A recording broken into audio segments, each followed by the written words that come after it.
పేరు నాని గారు, మీరు మాట్లాడుతూ కలెక్టర్లని గంగిరెద్దులతో పోలుస్తున్నారు. అది చాలా పెద్ద తప్పు పేరు నాని గారు.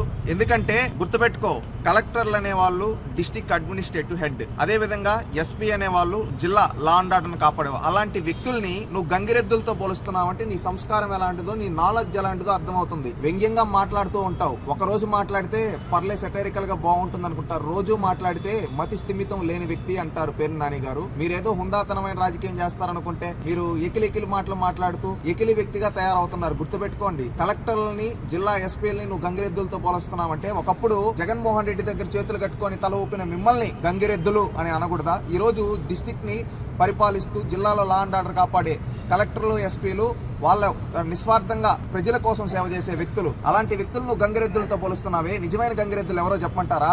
గత 5 ఏళ్లు జగన్మోహన్ రెడ్డి ఏం చెప్పినా తలూపిన మీరు గంగిరెద్దులు. అదే విధంగా గత 5 ఏళ్లు జగన్మోహన్ రెడ్డి తప్పులు చేస్తున్నా మాట్లాడకుండా ఆయన మాటలు కూగొట్టిన మీరు గంగిరెద్దులు. ఈ రోజు కూడా ఆయన కోటి సంతకాలన్నా వైనాట్ 175 అన్నా ఏమీ మాట్లాడలేక గంగిరెద్దుల్లాగా తలలోపుతున్నారు చూడు, మీరు గంగిరెద్దులు పేరు నాని గారు. అది గుర్తుపెట్టుకోండి. ఇంకొకటి, అన్నా క్యాంటీన్ గురించి మాట్లాడుతున్నావు. మీరు గతంలో తెలుగుదేశం పార్టీ అధికారంలో ఉండేటప్పుడు అన్నా క్యాంటీన్ పెట్టి పేదోడికి భోజనం పెడితే మీకు పెట్టడం చేతగాక పేదోడి పొట్టగొట్టడానికి అన్నా క్యాంటీన్లు ఆపేసిన మీరా ఈ రోజు అన్నా క్యాంటీన్ల గురించి మాట్లాడి ఈ రోజు నెంబర్ 1 క్వాలిటీతో అన్నా క్యాంటీన్లో భోజనం పెడుతున్నారు. ఈ రోజు మెంబర్ ఆఫ్ లెజిస్లేటివ్ అసెంబ్లీస్ కావచ్చు, మెంబర్ ఆఫ్ పార్లమెంట్స్ కావచ్చు, మినిస్టర్లు కావచ్చు, అన్నా క్యాంటీన్లో వారానికి ఒకసారి వెళ్ళి భోజనం చేస్తూ ఉన్నారు. ఈ రోజు ఏ మూలకెళ్ళినా రాష్ట్రంలో అన్నా క్యాంటీన్ ద్వారా మా కడుపు నిండుతూ ఉంది అని చెప్పి పేద ప్రజలందరూ చెప్తూ ఉంటే నువ్వు అదే అన్నా క్యాంటీన్ ని వ్యతిరేకిస్తూ మాట్లాడుతున్నావు. అంటే దీని అర్థం ఏంటి? చూటిగా అడగదలుచుకున్నావు. ఒకతనేమో మీ ఎమ్మెల్యే తాటిపత్తి చంద్రశేఖర్ బిచ్చగాళ్ళకేసినట్టు అని మాట్లాడతారు, నువ్వేమో అన్నా క్యాంటీన్ వేస్ట్ అని ఈ విధంగా అని చెప్పి నువ్వు మాట్లాడుతూ ఉన్నావు. అంటే పేదోడి భోజనం తినడం మీకు ఇష్టం లేదా? సూటిగా అడుగుతూ ఉన్నావు. సమాధానం చెప్పండి పేరు నాని గారు. ఎందుకు అన్నా క్యాంటీన్ పైన ఇంత ద్వేషం మీకు? పేద ప్రజలంటే ఎందుకు ఇంత ద్వేషం?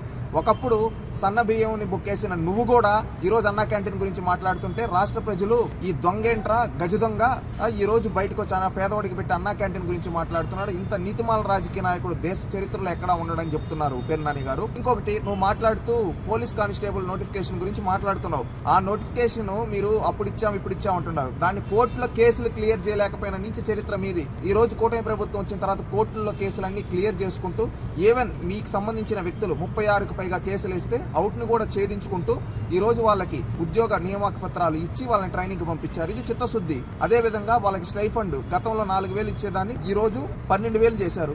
ప్రభుత్వంకి వాళ్ళపైన చిత్తశుద్ధి. మీకు అది లేదు గనక ఈ రోజు మంగళవారం కబుర్లు చెప్తున్నారు. ఎందుకో తెలుసా? మీరు 2.5 ఏళ్ళు అధికారంలో ఉన్నప్పుడు కనీసం కోర్టుల్లో కేసులను క్లియర్ చేయలేకపోయినా మీరు ఈ రోజు కూటమి ప్రభుత్వం చిన్న 1.5 ఇయర్లో కేసులన్నీ క్లియర్ చేసి వాళ్ళకి ఇచ్చి వాళ్ళ ఉద్యోగాల్లో పోస్టింగ్ ఇస్తూ ఉంటే ఈ రోజు అక్కడికి వచ్చిన ప్రతి ఒక్క వ్యక్తి చెప్తూ ఉన్నాడు, ఇది కూటమి ప్రభుత్వం యొక్క దయ వల్ల సాధ్యపడింది. గత ప్రభుత్వాలు మమ్మల్ని గాలికి వదిలేస్తే ఈ ప్రభుత్వం మమ్మల్ని దగ్గరికి తీసుకొని మాకు ఈ రోజు ఉద్యోగ అవకాశాలు వచ్చే విధంగా చేసిందని చెబుతూ ఉంటే మీరు ఓరవలేక ఈ విధంగా మాట్లాడుతున్నారు. స్టైఫండ్ కూడా ఈ రోజు కూటమి ప్రభుత్వం కొన్న చిత్తశుద్ధితో ఈ విధంగా పెంచిస్తుంది. గతంలో రాష్ట్రాన్ని లూటీ చేసిన చరిత్ర మీది. ఒకటి, ఈ రోజు యువతకు ఉపాధి ఉద్యోగ అవకాశాలు ఇస్తుంటే మీరు అడుగడుగున అడ్డుకుంటున్నారు. ఒక సందర్భంలో 2 సందర్భంలో కాదు, అడుగడుగున టీసీఎస్ కి భూములు ఇస్తామంటే అడ్డుకుంటారు, కాగ్నిజెంట్ కి భూములు ఇస్తుంటే అడ్డుకుంటారు, అదేవిధంగా గూకులు వస్తూ ఉంటే అడ్డుకుంటారు. ఇక్కడ మీరు ఎవరిపైన తెలుసా ద్వేషం చూపించేది? డిఎస్సిలో అయితే ముఖ్యంగా ఉద్యోగాలు ఇస్తుంటే 100కు పైగా కేసులు వేశారు మీరు, మీ పార్టీకి సంబంధించిన వాళ్ళు. అంటే ఇక్కడ యువతకు ఉద్యోగాలు వస్తుంటే అడ్డుకున్న చరిత్ర మీది. గుర్తుపెట్టుకో. ఈ రోజు పోలీస్ కానిస్టేబుల్ అయినా, డిఎస్సి అయినా, లేకపోతే ఇంకొకటైనా